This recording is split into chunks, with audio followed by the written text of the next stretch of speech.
Welcome to the Midlife Pilot Podcast. We are glad you're with us. What is it like to become a pilot in your 40s and 50s? The challenges are unique for those of us in midlife, but so are the rewards. Hosts Ben, Brian, and Ted talk learning to fly, growing as pilots, and the joy of flying to destinations. The purpose of the podcast is not to teach, but to share knowledge and experiences of being a midlife pilot. Join the Midlife Pilot community and listen in every week. We are not CFIs or particularly intelligent, so if you want to learn how to fly, talk to anyone else other than the hosts of a podcast. Even this intro was too challenging for us, and we used a robot to do it. Okay, checklists are complete. Let's get the show started.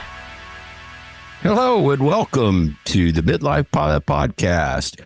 We are where we share the experiences and challenges of flying in midlife. Whether you're a seasoned pilot training for a rating or just thinking about starting in aviation, I like to think of the podcast as your aviation companion and your weekly dose of aviation inspiration. My name is Ben. I'm a pilot with an IFR rating and a commercial certificate. I'm based here in the metro Atlanta area, flying a Cessna 182 we like to call the Beast. Joining me tonight, as per usual, is Brian, who is a private pilot in Nashville, home of the Bachelorette Super Charlie. He flies a Cherokee 180. He likes to call you Lucy, and I like to call her Lucy as well. Good evening, sir. Good evening. And by the way, in our sheet, Ben, we've been trying to mention what we're talking about earlier, and I have it in just the most gigantic letters here. And I was hoping you would see. I just threw it in there, so I know. I saw it pop up as I was saying your name. It's like a 40-point font. I see it. Yeah, it just came across to me as I was saying your name. I mean, I was going to mention what we're going to talk about. So I'll just say it. I'll say it. So tonight we are talking about private pilot Checkride debriefs, insights, advice, and real experiences, all derived from patrons who have done Checkride debriefs with us in our Patreon setup. So anyway, we've got a lot of things. If we would maybe do that before the episode starts. I know. Also joining us tonight, Ted, our sport pilot. I couldn't come up with the word sport for some reason. Our sport pilot extraordinaire based in Portlandia, flying a flight design CTLS we like to call the Egg, which is now a pantless egg. Yes. But it's an egg nonetheless. Good evening, sir. Good evening. Man, it's nice to be home. It's been a little bit. So. It has been a lot of bit for you, dude. Yeah. Yeah.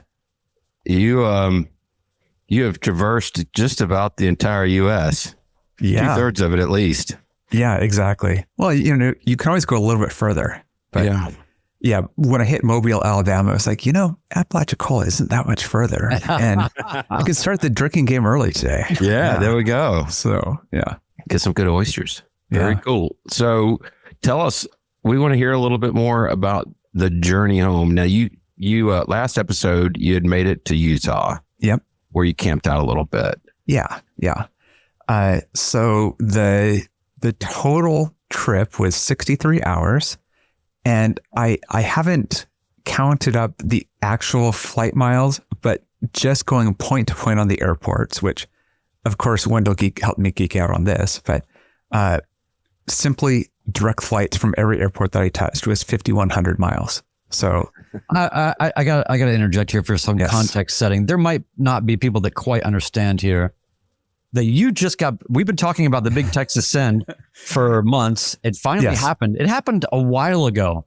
You just got home from all of that. That's what this is. This is you. What is it, like you took a wrong turn in Albuquerque kind of thing? So. Yeah, we've been talking about it for months, but I left months ago. So yeah. No, so I left a couple of days before the big send. It was in that same week. But my total trip was about 18 days. And there were reasons for that, but I had some time to have some fun. I saw some family. I had some errands to run. So just ended up staying out the whole time. Errands to run. Just things to do. Yeah. Do you not have a post office in Portland? Like, what is going on? Is that why you're flying airmail routes? Yeah, literally flying airmail route. Yes. Yeah. What was your route back from Utah back to Portland? Oh, that's really easy. I can do it without worrying too much anymore. It's It's as is typical. It's IFR following the interstates. That's I follow roads. I don't want to legally. I just want to make sure people know that's what I mean as a sport pilot. But yeah, it's just following the interstate back. So you go north out of Salt Lake and you kind of cut over to Boise and kind of keep going northwest from there and over west to Portland. So one stop on the way to get gas.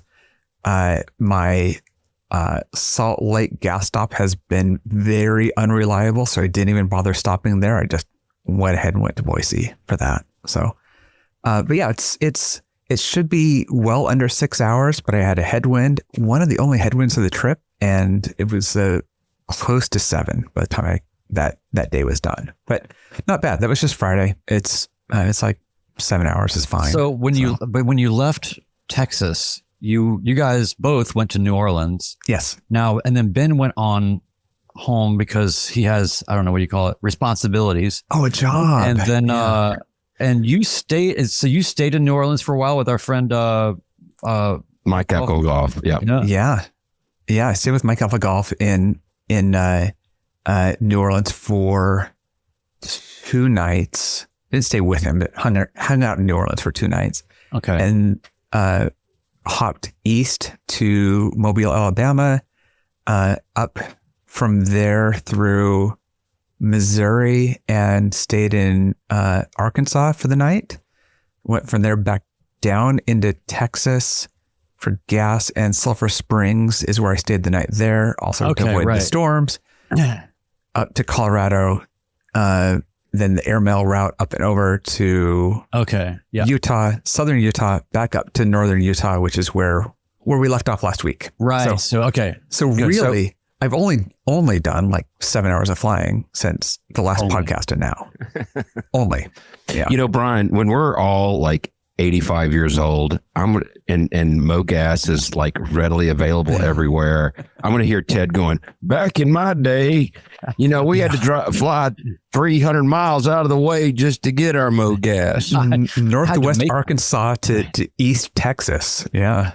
Yeah. I had to refine my own MoGas in the back of my plane while I was flying it. Yeah. So, our friend, Nathan Ballard in the chat, Ted made lifetime diamond medallion egg status. This is true. Yeah. The egg's gotten a lot of flying, which has been fantastic. So I really enjoyed it. You got bugs from all different habitats and time zones plastered all over that thing. Yep. I went home and cleaned off the leading edge of the wings and the belly, which is only the second time I've ever cleaned the belly on it because it doesn't burn oil or, spill oil or anything. It's got oil, doesn't it? Yeah. It did. Yeah. So that was it. I didn't even clean the windshield actually, but I went out and had a 20-minute flight after changing the oil and it was just pouring down rain. So I don't actually need to clean the windshield anymore. So now there's a lot in that. There's a lot of little micro moments, and I'm looking forward, by the way, to your however many, what is it, like exabytes or like, what is it? It's terabytes of video. I'm glad that you probably got like a whole Amazon Web Services set up just for your YouTube now, because you film absolutely everything, which is awesome. Yeah. So I can't wait to see you're going to have a lot to go through and it'll take time, but everybody make sure you follow Ted's channel because they're great videos and they always look amazing because the view out of the egg is unsurpassed. It is. Yeah. So yeah. And, but if you had one thing that's a takeaway on your whole flying a trip from just a pilot and flying perspective, was there a particular moment or conclusion or a thought that you had? From a pilot perspective, and I know that I shared this with a flying friend. I'm not sure if I shared with him midlife at all, but right before last week's episode, I had flown up from southern Utah and it was really windy. And I didn't land at Spanish Fork, Mike Patey's airport, because it was a direct crosswind. Went to the next airport. But then I was headed up to my final airport and it was 30 gusting 37. And it's like, that is over most people's limits. I fly out of such a crazy airport that I was within my range of that. And it was only 10 degrees off the runway. When I turned base, it actually became 20 degrees off the runway. And I thought, 30 with 20 degrees, no big deal. Went back later and calculated it. 30 knot wind, 20 degrees off the runway heading is 10 knots of crosswind. So 20 degrees off the runway makes a huge difference, where I was just kind of rounding that to zero. And, you know, a 10 knot crosswind is significant. So for the egg. Yeah. The egg's rated at 16. So it's pretty similar to, it's pretty good. But when you mentally, you're like, oh, this is just, 2 or 3 knots. And then later you're right. You're like, oh, okay. I was definitely doing that when we came into Longview, going on our way to the Big Texas Send, and I had a 40 knot wind on short final, and it was definitely the same kind of calculations going on where it was like, it's only 10 degrees off the runway, but that's a lot of wind. And if that shifts at all, what are we looking at? Like, that could get way out of perspective real fast, but it was, it was absolutely fine. It wasn't, an ideal situation, but it was fine. So that is a funny, the way that there's some kind of, algorithmic, I guess, way or logarithmic way that works, where it's almost like decibels or something, what I mean? Where it's not just a linear, progression. There's some, arc to that. It by gets the way, bad quickly. Just so you guys know, if I lose power or disappear, there's crazy storms here right now. So your sign just went red. So behind you. Oh, it did. Oh, that's right. Yes. Yeah, literally. Yeah, it sure white did. and red. Yeah, actually it looks pink. So that means low high. The stripe is the thing going across is the winds have gone beyond 10 knots. Oh yeah, there we go. Yeah, I see it now. So yeah, we were VFR just a minute ago, people. This is a real time environment. Yes. So let's go ahead and get to the belly scrubbing so we can get to our topic. Yeah, let's do that. So, you know what? Actually, here's what we're going to do for the belly scrub tonight, people. Everything we're going to be talking about after this is from our private pilot check ride debriefs that we do on Patreon. If you want to know more about those debriefs or Patreon, just go to midlifepilotpodcast.com and get all the information. Boom, done. Good. Moving on. Now, we have, do you want to hit this feedback real quick? Sure. I'd love to hit the feedback. All right. We got for all of those out there, we would really appreciate if you would go into Apple or Spotify or where you listen to your podcasts and leave us a 5-star review. It does help us a lot. This is from Scott W. The title of the review is Good Podcast, Great People. I've had the opportunity to listen to most of the episodes, and I find them both informative and entertaining. The show maintains a deliberately loose structure, which helps it avoid feeling like a formal training session. It's by design or not, you be the judge. Yeah. He continues. It's working. It's working. Its real strength lies in the hosts, their natural chemistry, engaging dialogue, and the ease with which they connect with each other. The real magic, though, is how genuine Ben, Brian, and Ted are in person. I recently attended the Tango 82 fly-in, and they each made a sincere effort to connect with us, the listeners. That level of personal engagement reinforces why the podcast feels so welcoming and authentic. Thank you for that. Very That's cool. Very, very nice. Yeah, very nice. As an introvert, it is weird where people turn and look at you and they kind of know you. It's the parasocial relationship. And I realized that when we were in Nashville, and it's like, it's fine. Like everybody that comes, we actually know something about. We have such a great community, and everybody talks and shares where they're at and they're flying and everything else. And so then when we get together, like at Tango 82, it's like, oh, I know your story. Oh, I recognize your name. I know, like every one of those people are in our community. And, and so like, it's really easy. It's like Cheers on a delay. Right. That's exactly it. Yeah. So I'm going to bang through this one real quick. Yep. This came through an email, right? That is correct. So if anybody wants to email us, midlifepilotpodcast@gmail.com. No, we don't own the domain gmail.com. Although that would have been smart. Yeah. Put it on the missed opportunity list of pets.com and all the others. All right. From Ryan K. 5 stars in mind, body, and soul. Is that right? Yeah, 5 stars in mind, body, and soul. Good evening, distinguished hosts. That's already off the rails. I feel compelled to write this review, albeit a little late. Ever since the big Texas send, life, as they say, has gotten in the way. That said, I want to commend each of you for the tremendous effort you've put into building and cultivating such an incredible community around a fantastic podcast. I discovered the Midlife Pilot podcast less than a year ago, thanks to a recommendation from some questionable Midwest pilot podcasters. From the very start, I could tell this group was different. The level of engagement and genuine support, not just from the hosts, but among listeners, stood out immediately.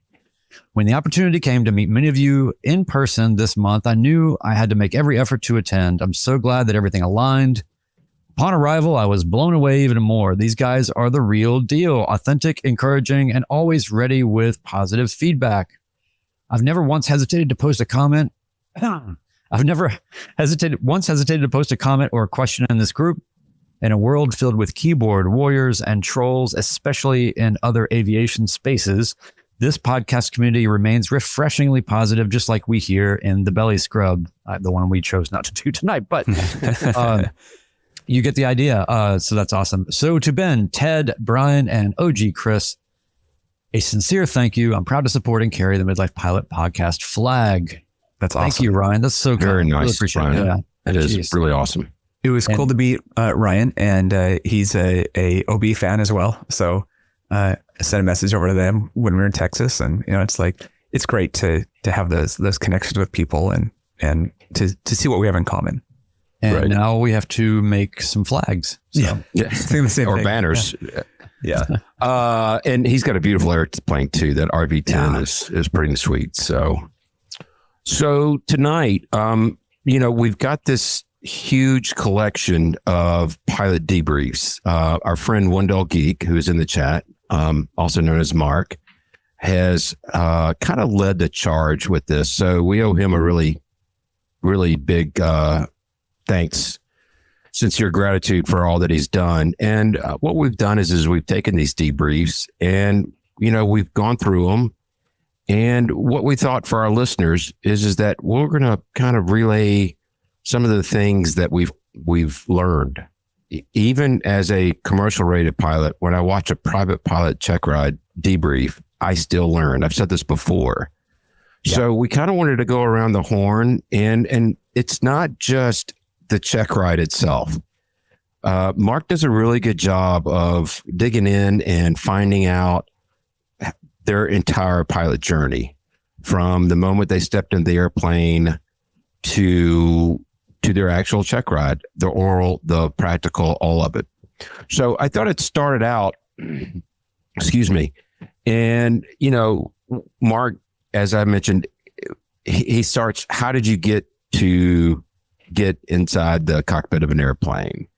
And, it's interesting. There have been a lot of different paths that these people that have done this debrief have done. We got a quote from BitShifter. My first flight in my logbook is like 2010, and I got my sport pilot certificate November. So it was like 13 years long. So he went from 2010 to, or 2000 to 2010 till he got to that point. Other people have had, for me, 9 months. And we've had some people that were 2 years. So I think it's important for everybody to take away. Everybody's going to be completely different, and there's nothing wrong with that. It's amazing how unique everybody's path really is. And I think that's what's neat about these debriefs is when we uncover that. I mean, you can get a sense of that maybe in other forums and other places and all that. But when you really get the richer tale of an individual's story, when they're just free to sit and talk about it for a while and how they started, it's pretty fascinating. So yeah, just the idea that, it took me 5 months, but that was not because I'm so great. It was because if I didn't cram everything into my life to do it in those 5 months, it was not going to happen. And if it was going to take 6 months, I wasn't going to be able to do it. It was that kind of thing. So everybody's circumstances is wildly different, and we've mentioned many times that, comparison is the thief of joy. Do not compare. So really, really cool to get those. And one of the things that people elaborated on in these Checkrides debriefs that I think is also important is just how their relationship with their instructor set them up for success or perhaps did not. And our friend Foxtrot Charlie was talking about, how somebody had come into their, sort of a big shot had kind of come in to do their ground school. And he said, Foxtrot Charlie says, I asked him, he's talking about this kind of big shot instructor. I asked him if he had room for me, and he took me and we hit it off, and he's been a great instructor. And so I chose wisely, so it's like you have opportunities to see people doing things maybe on a smaller level, or adjacent to maybe other studies that you started, and you're going to find somebody, that you connect with. And it seems like that one of the things that we've noticed is that when people are very deliberate about their choices for instructor, that really is obviously a way to set yourself up for more success. Don't just take who you get, who the flight school gives you. If you don't mesh with them, don't do it. But that's for another episode, and we've talked about those things before. But I just wanted to mention that. Then Ted, you're going to talk about medical. Well, yeah, but first that hurdle of walking onto the airport the first time, that's huge. And it's one of those cases where you don't know what you don't know, and you don't know who to look for an instructor, or that you're supposed to look out for them. And I feel like if you're listening to us, it's probably too late for that. We can't give you the advice. You're probably into your flying by then. But man, that's definitely something that we all could have, I think most of us could have done a lot better, which is learning how to evaluate instructors, or that there is an audition process. I think it's important, if you're listening to this podcast and you're about to walk into a flight school or interviewing instructors, it might take you 5, 6, 10 lessons and figure out this guy might not be the right guy. I think the main takeaway from this piece is always be open to changing. If it's not working for you, you're not stuck with them. So yeah. And the good instructors are more than happy to refer you to someone else. So right. I think that's a great opportunity. One thing that we've talked about with some people, and I don't have great notes of this, but we definitely have stories of people coming in and just having a great experience just with their medicals, of walk in, see the doctor, or walk out, it's all done. We've had the opposite story from someone like Zeb, who had major medical hurdles and knew it was going to take some time. We had someone, I don't want to mention name, we had somebody who dealt with the new ADHD process. We've had people who were sport pilots and relinquished that to go through the private pilot check ride as their medical situation changed. So that is, again, this is one of those things where it's like, I wish I could tell people before they started this journey, know what you're getting into. And what I always say is that, the real tragic thing is when you see the person kind of loping around the airport who's at that pre-solo stage, just waiting for their medical, right? And it could be a year where they're just waiting for my medical to come through. It's like, you shouldn't have That's started. an expensive place to be for an unknown outcome. Oh yeah, exactly. And devastating. Yeah. Yep. So that's definitely something that, there's real value. One of the values of these debriefs is that we do talk about them in private, and they don't make it to the podcast itself. And so we can talk a lot more in detail and talk about personal experiences like medical issues. Right. Wanted to move on to the next one, which is the aircraft that these debriefers have trained in, more specifically renting versus owning. And we got a quote from Foxtrot Charlie from his DPE. He said, I can tell you that you fly that plane a lot. I would have bet $100 that there was no way you were going to get that short field landing. He said, you knew exactly what it was about to do because it touched down right where you said it was going to touch down. So if you're have an opportunity, to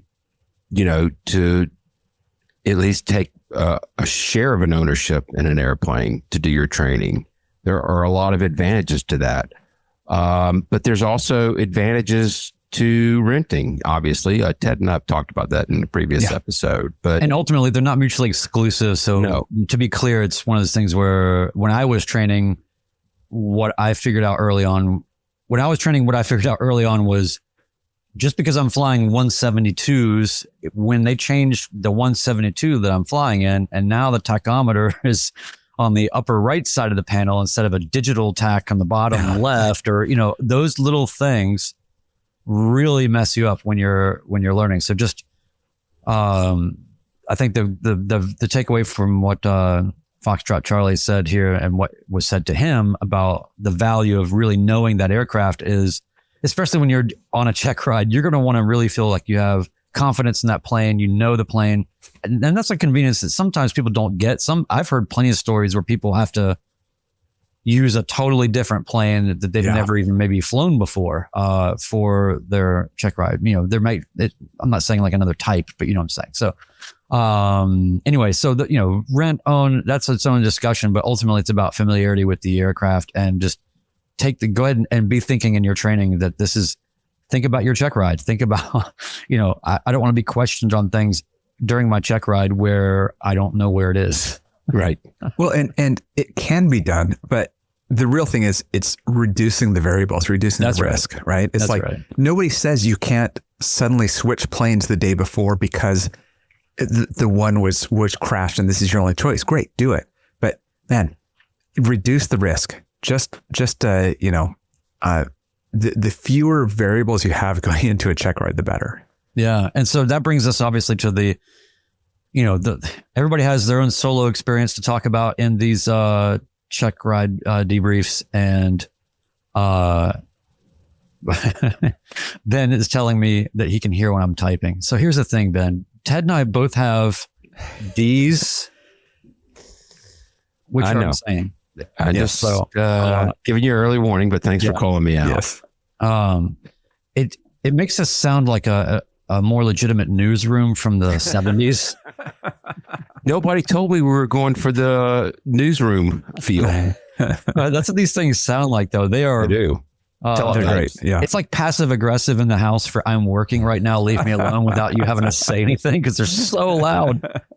But anyway, so yeah, solo experiences. Yep. Yeah. So solo experiences.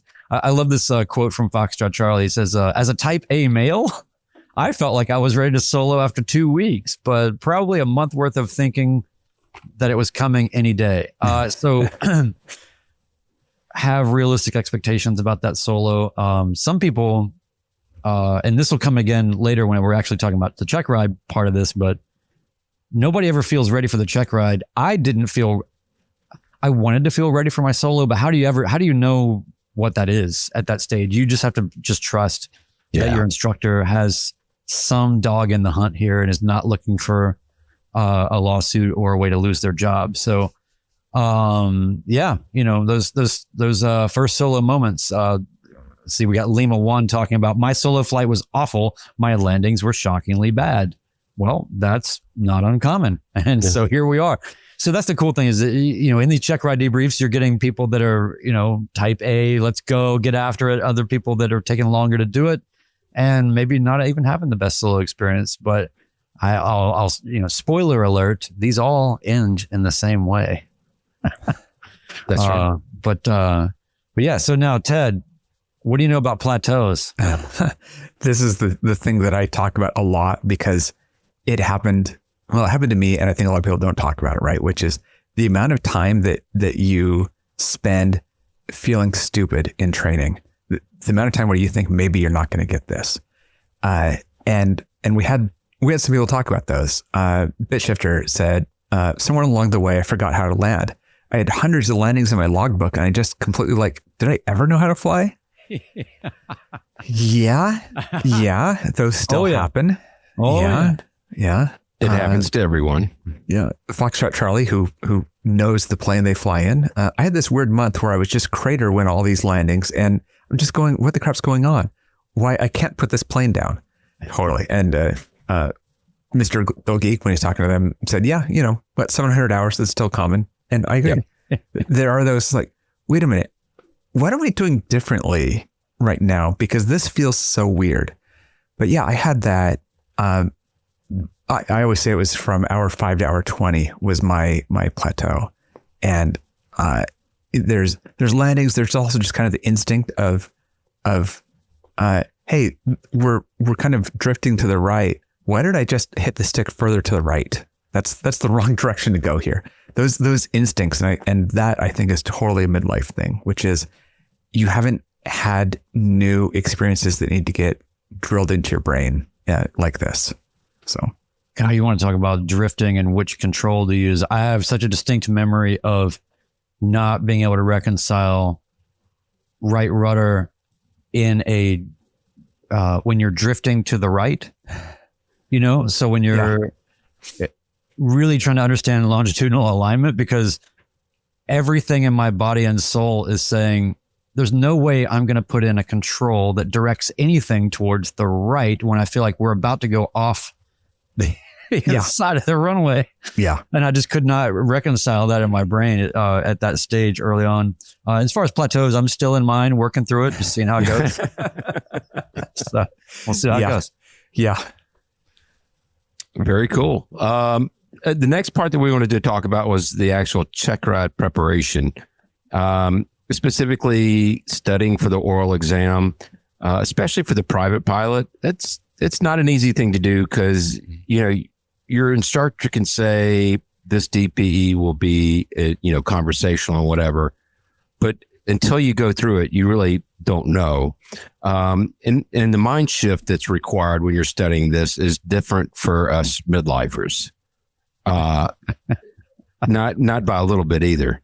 We got a quote from Foxtrot Charlie. He said, excuse me, if I had studied in school as well as I studied to learn to study for this, I would have done way better in school.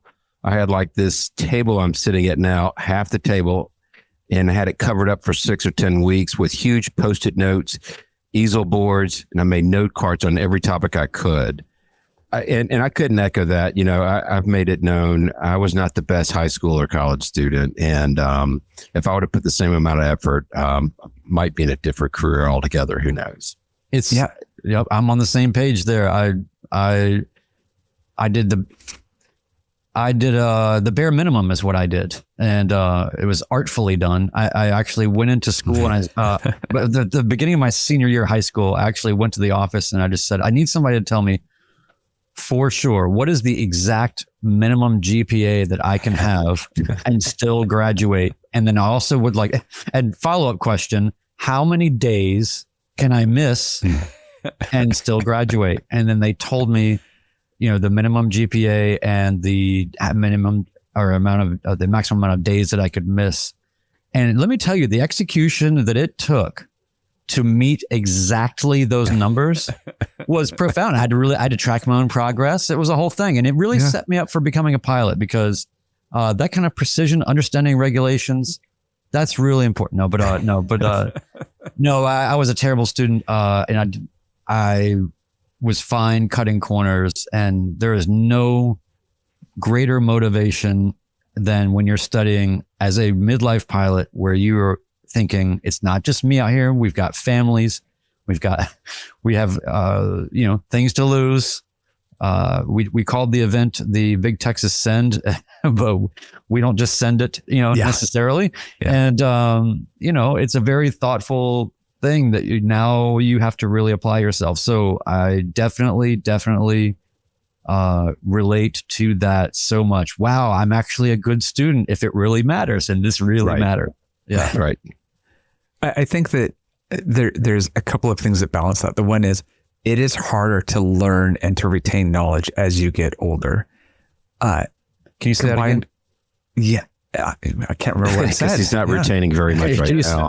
Can you say it again slower? And then the other part is that you are really motivated for it. So even though in high school you were less motivated, things stuck in your brain easier. And now it's the opposite of that. So it's the curse of experience, right? It's as we usually say, it's imagine taking what you know now and going back and reliving high school. It'd be terrible. It'd be the worst person there. So yeah. Yep. So excuse me. A couple of our listeners had done mock check rides. I had done one as well. It went completely horrible, but tell us about that. I think I may have told you this story before. Our chief flight instructor, he was probably 6'4".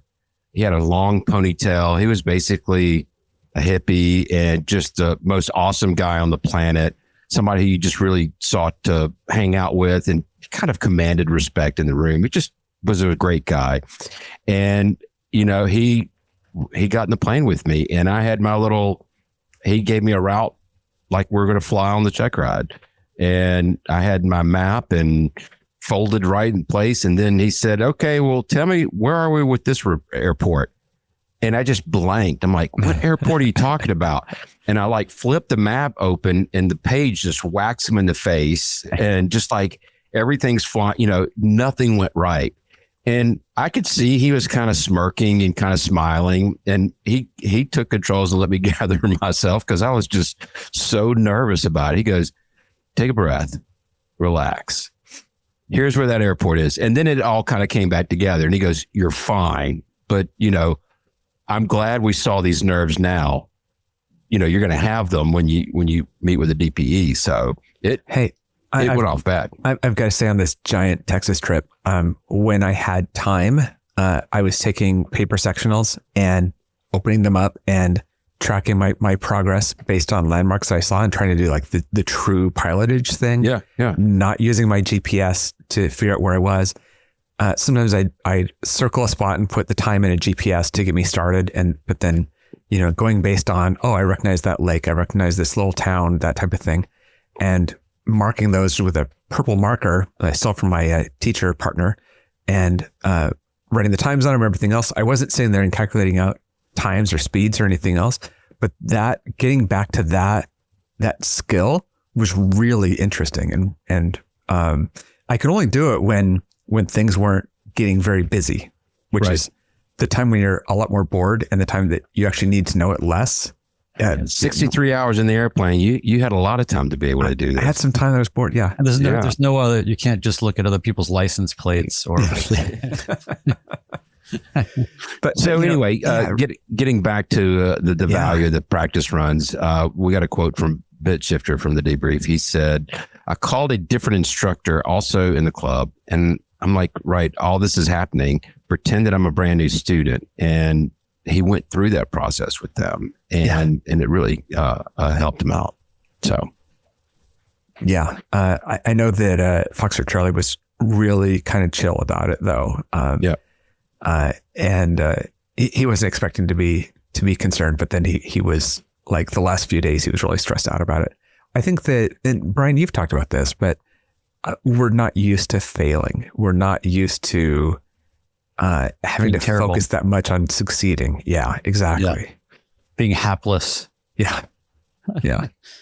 And under that kind of scrutiny, in such a, strangely direct way. Right. Yeah. So we can go ahead and cut into, everybody's favorite topic, or subtopic around this, but, I don't know about you guys, but did you guys have any, anxiety or nervousness around your check rides? Yeah. Yeah. Is there any other anxiety that is like that? Okay. So, I don't have any children. Ben, compare check ride anxiety to, wife going into labor anxiety. For me, it was leading up to the moment until I walked into the room is where the anxiety hit me the most. For the baby or the check ride? Yes. Once I was in the room in both places, I was totally fine. So to answer your question, they're both very, very similar. It's, again, you've spent months and months preparing for this moment. your wife is preparing months and months for that moment as well. Again, trying to be roughly. Yeah. But the point is that we all put pressure on ourselves to do this, and and it's going to depend on the DPE. I'm sure some people have walked into some rooms where it was super intense the entire time.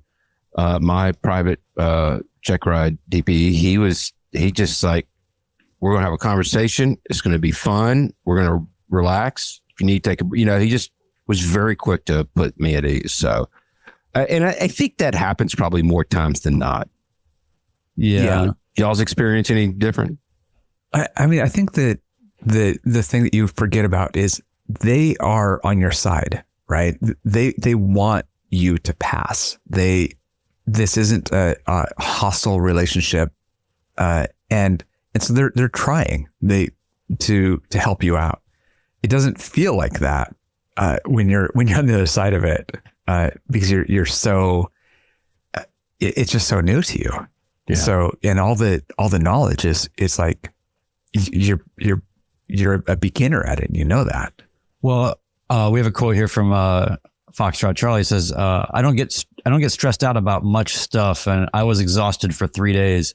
I mean, the buildup of that anxiety and that tension, and then getting through the ride itself, it's almost like if you didn't everybody's going to be anxious and nervous, but the way that you really understand that is how you feel after, because it's just a different, like how many pounds do you feel like just came off of your back, right in that moment? But yeah. And for me, it was, my check ride was on my wife's birthday. And, did you know that before that day that was her birthday, or? I mean, I've only remembered her birthday once, and it was that day. No, but it was, so I was in a position, and I think other people get in this position a lot, which is the tail end of your training goes quickly, and it is expensive, because you're doing those mock check rides, you're doing doubly sort of long flights, cross countries, burning more time, burning more gas, burning more instructor time, needing more time. And then if you're on a delay and you're trying to sustain your abilities and your skills, everything just kind of ramps up. So I was in a place where if I didn't get this done now, this fund is about to be over, and it's like, it's now or never. So, I mean, I'm not saying now or never, but it was going to be, I was going to have to, if I couldn't get it done when I did, I was going to have to stop and then maybe have another 6 months to a year to try to save up again or do whatever I needed to do it. I mean, that's really how close it was. And so the pressure that I felt was combined with, yes, because my wife knew that how much stress I was under, but, she's like, she didn't really say it, but it was kind of like, if you fail your check ride on my birth, it's kind of like, it's going to scar me. Like it's going to be attached to this, negative emotion attached to her birthday forever. But ultimately I think that the anxiety for me, as much as it was the performance, anxiety that you have about all aspects of doing everything correctly and really hitting everything and making sure your skills are on and all that. I think there's a lot of people that are in a situation like I was in, where it's like, I don't have the money to do this I don't have the money to do this forever. This has to happen. This has to have a good outcome now.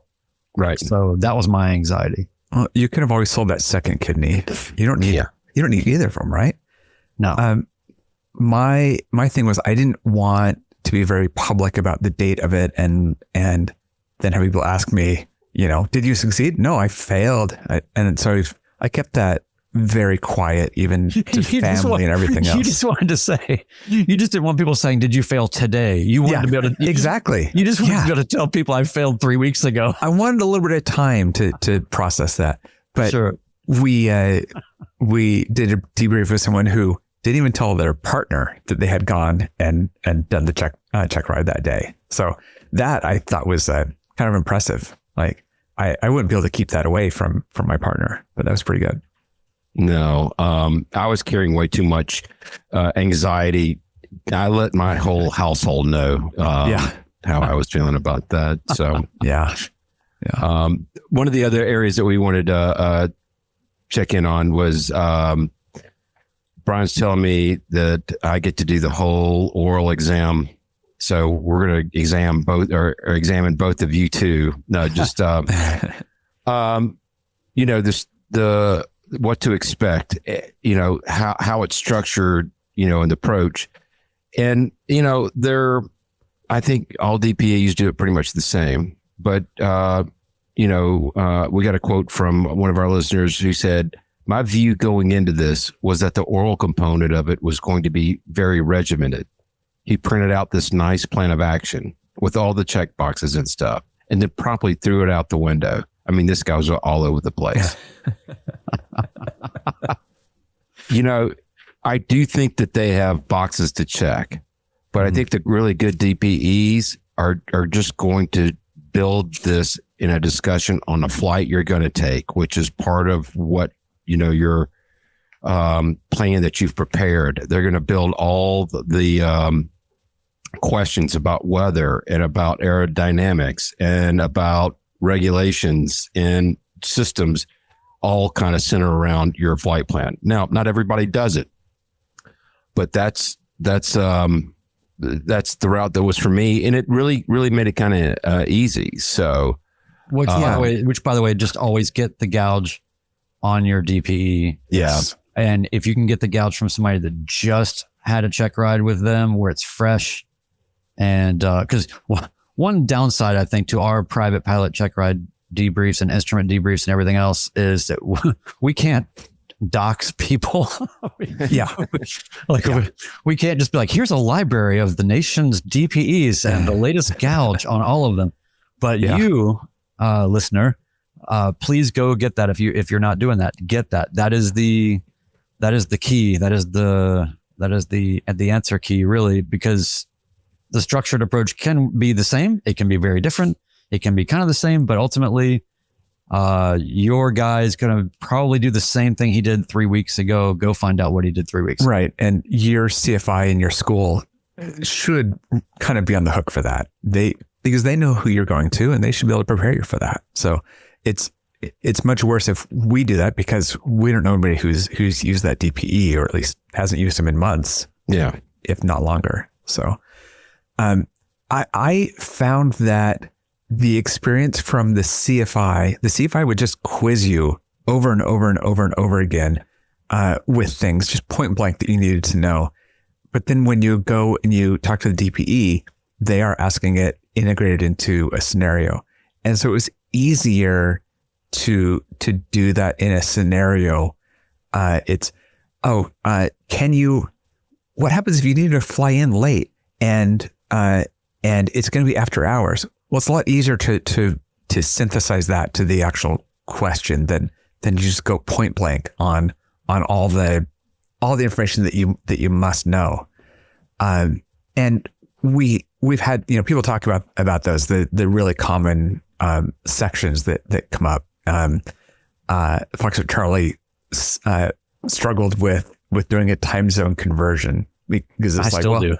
Yeah, I've only had to do it one way, not going the other way. BitShifter talked about, I think, the thing that everybody thinks about, which is 91205 equipment requirements. Mm-hmm. And there's lots of arguments about what you need to know out of that and what you can look up. And that's kind of what BitShifter said, which was, for all practical purposes, the answer for me is everything needs to be working. And if something's not working, then I'll look it up, which is so much different than, I need to memorize a phrase, 8 tomato flames, and know what each of the things means on there. And so those are the things I think you have to focus on a lot in your kind of training is memorizing those things and being super familiar with the information. Absolutely. By the way, some good comments in the chat here. There's a massive flood of inquiry now about the etymology or the meaning or the source of the gouge. Where does that come from? So it's a military term. Yeah. Yeah. Well, you just blew the whole thing, Ted, because I was going to say, if you could email us and let us know. And then it's a weird phrase. Yeah. We could have a feedback that's all about the gouge, but now Ted just, I wrote in about it. Yeah. Ted just gouged the gouge. There we go. We don't want to keep this moving along. So let's talk about the flight portion. The flight portion. No, we do want to keep it moving along. Yeah. That's what I said. He thought you said, you think I want to keep this? You just want to talk about stress and anxiety the entire podcast? That's what we do. I do have a funny story. Podcast. Yes. Well, I have a very funny story, but we'll save that for a later time because it's too long, but maybe the next episode. But we were talking with some of the debriefers about, setting the stage of the flight portion, common challenges, how do their landings go? Because, that's what we all probably stress about the most. But, there's these more moments of anxiety. One of our listeners said he got in the plane. There was no keys. He had left the keys to the airplane on the conference table in the FBO, which was about a half a mile away.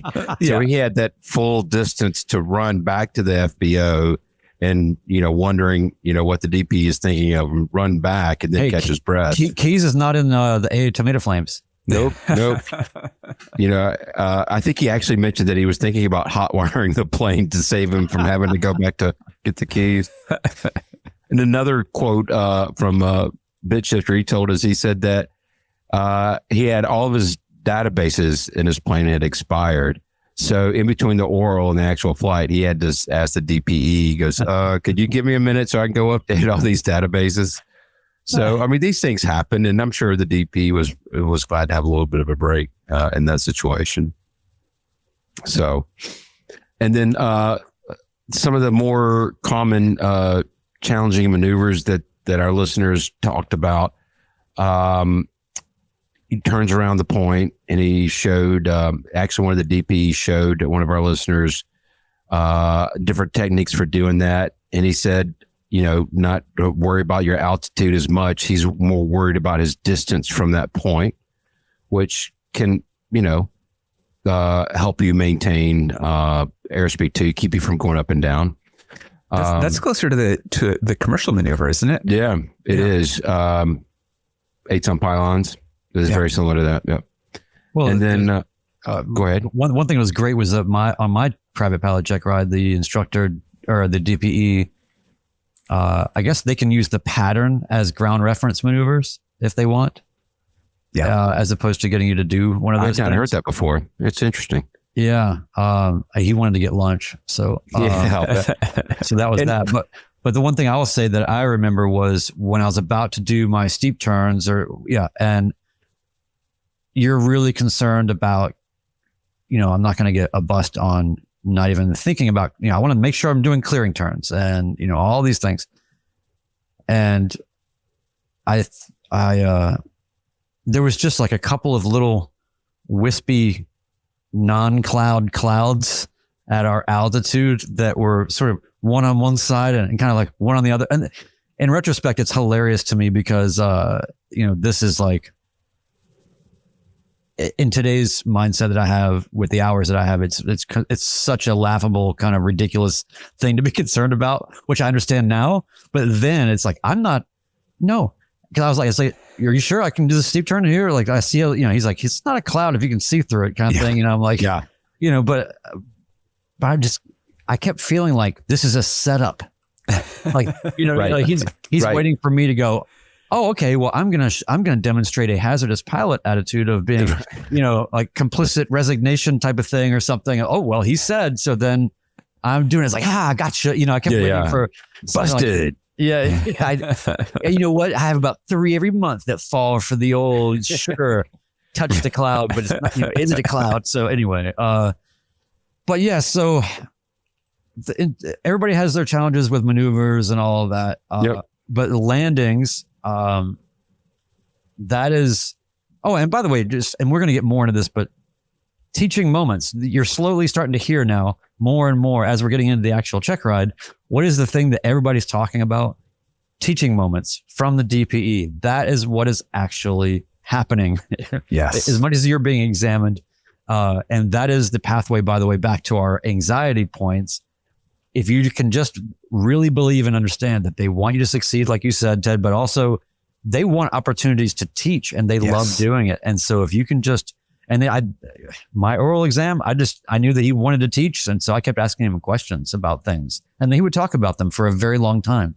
And that was a tactic. So use every tool you can, but make sure that you understand they want to teach. It's a wholehearted, genuine feeling that you get with your DPE that you never would expect. They all want you to win. They all want to teach and they love aviation and they wouldn't do it if they didn't. So, but in terms of landings, I had a lot of trouble on mine, because the winds had completely gone bonkers. I had to go around 2 times to get, it was my 3rd attempt for the, the short field landing. Yep. I had to do that 3 times. I went around, and I think that, I had a lot of extra speed to penetrate the insane winds that were happening. And I'm not quite sure what that distance was, but it was not. And, he was like, I'm hungry, man. Like, you did a good job, So anyway, I mean, nobody's out there with a tape measure, you know what I mean? Like, right. If you get it, I don't know. So, but I didn't say, ooh, blew that one. I didn't say, right. Well, gosh, I guess I got to do that again. See you tomorrow. Like, so keep your mouth shut. That's the other thing. Right. So, but anyway, so, now by the way, real quick, how did you guys do on your landings for your check ride?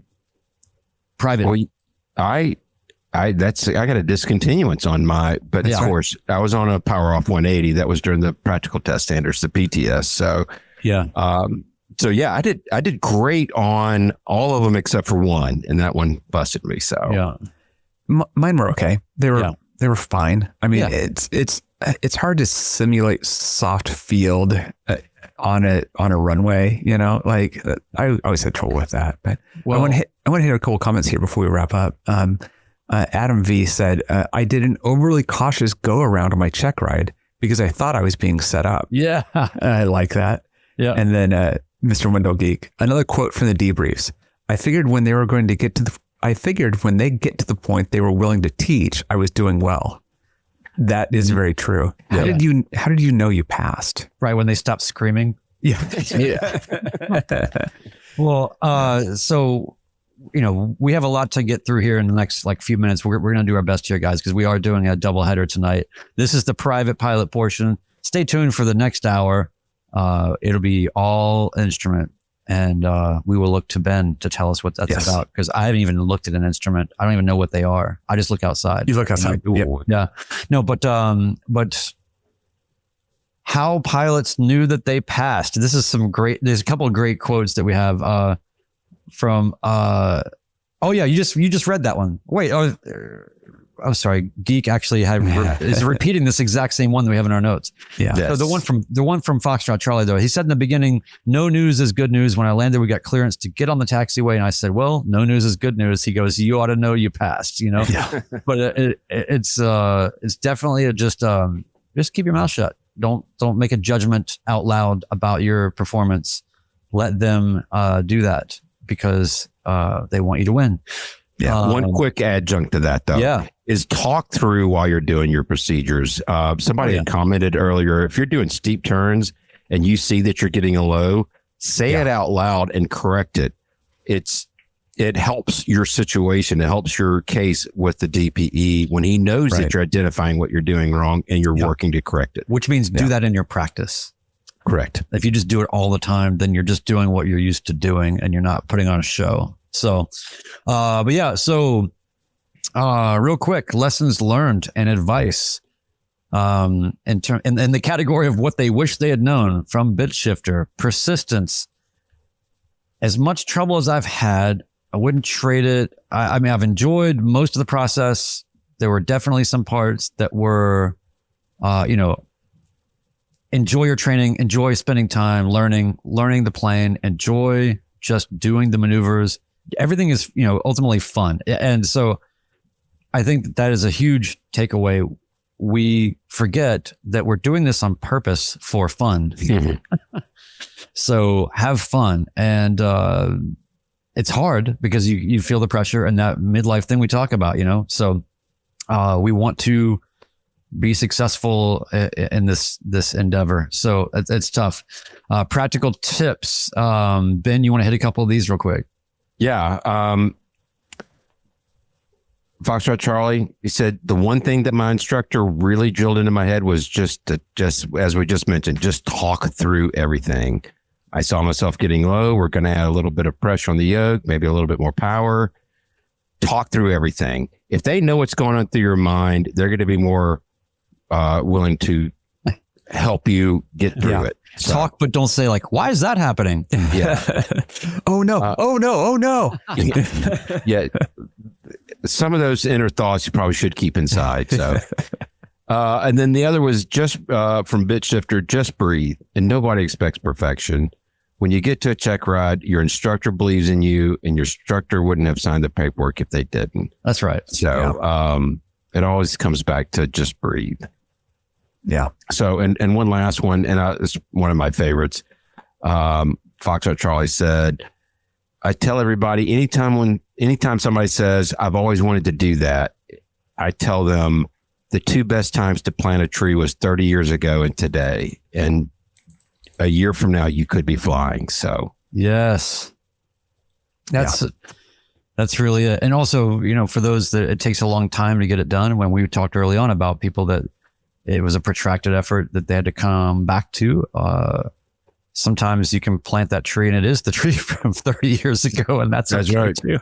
So, right. But we don't want to make it sound like, it's easy, because it's not. Everybody should be commended. And really, I just think it's so fantastic that we have so many people in our Patreon letting us, with One Dull Geek, getting interviewed, getting the truth extracted, and their experience. And I think that they'll be able to have that to go back to themselves as kind of a memento and re-attenuate to the things that they were experiencing, right? Because we get people generally right after these experiences. And so it's all very fresh and maybe not even totally synthesized yet. So that's what's really cool. Yeah. Everybody has a lot of challenges. DPEs want you to succeed. The check ride is not as scary as you think it's going to be. And BitShifter said, in terms of post check ride feelings, is this real? You're handing me a certificate now. I spent basically a year losing my ability to fly and then gained it back. Yeah. And, so I just love that in his protracted journey. And then Foxtrot Charlie, my kids have been part of this studying thing. I had them all come here, read this. And so they've all watched him. He said they've all watched me be stressed out all about this. So that's another pro tip, right? Utilize child labor to help you study. So in the words of our friend One Dull Geek, welcome to the club for those that have just passed check rides or expect to hear that soon from One Dull Geek. If you do pass your check ride, and make sure you reach out to us, and we would love to talk to you for any of your check rides. We have more conversations to have. This is the private pilot conversation. We're about to start into our doubleheader, which is going to be the instrument conversation. But we also have some really good stuff for multi, commercial, glider, really great conversations. Yep. So we're not going to do all of those as special episodes, but we are going to do instrument up next. So everybody that's in the chat right now, stick around. And it's a great time, because apparently it's VFR back at John Toon. Yeah, we're back now. We're back, guys. It's all clear. So it's all good. Thanks, guys. Great discussion tonight. Thanks to everybody in the chat. Just as Brian said, y'all stick around, and we'll hit this next one. Just want to, we talked about stress during check rides. I just thought bit of wisdom tonight. I just had it pulled up. Worrying works. I worry about 90% of the things, and they never happen. So it works. Signing off, episode 129 of the Midlife Pilot Podcast. See ya.